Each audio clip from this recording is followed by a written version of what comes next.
have 3 cousins. But for the people that do not have any, I'm really jealous of you.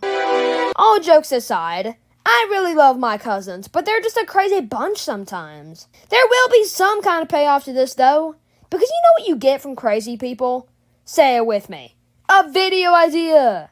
So let's just go ahead and talk about their weirdness. The way we will do this is that you will hear one story from each of my cousins from youngest to oldest, just to prove that I am not a madman and I am right. Wait, why are you leaving? Anyway, the youngest cousin is named G, for Goblin, because it's accurate. This story starts at my house. What did you expect? I barely move all day. G was close to just falling on the floor from being very tired. And this is an important detail. Regardless, G and the second older cousin, we'll talk about that later, were still hungry, after already eating 5 packs of Little Bites. So we were going to go to Wendy's and get 2 of those $2 chicken sandwiches. G got into the car seat and passed out, as expected. Dude, when I said G was out, he was out. I literally called out his name 5 times. Nothing. Maybe he's dead. So we went through the drive-thru and my mom went to order. Something I left out, though, was that when we would get chicken sandwiches, G always wanted fries with it. When you forgot that one time, he would get really mad. Darn it. We had no choice. G was so knocked out he could be classified as dead. So we left without the fries. Future Landon here, big mistake.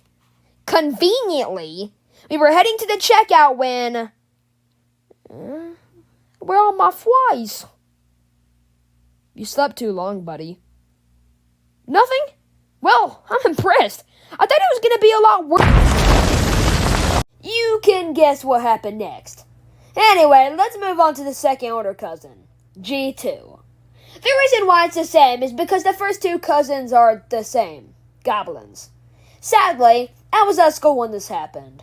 Well, not surprising. According to my mom, she was reading a book on her Kindle. All was peaceful. Until she heard, "Help!" She rushed outside and saw G2 hanging off the side of a tree, trying to reach a flower close to the top of it. Well, can't help you there. Bye! Just kidding. She wouldn't do that. What she actually did was hold her arms out, and G2 fell down the trees and she caught him.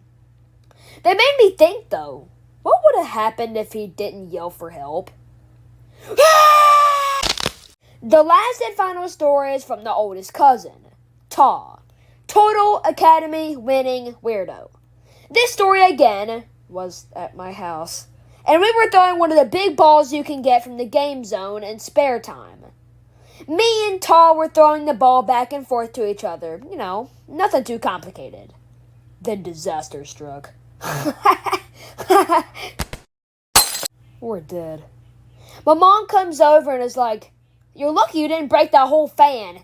If you would have broken that fan, you would have had to cough up $2,000. I just stood there. Okay. Want to do that again? Yeah! Uh-oh.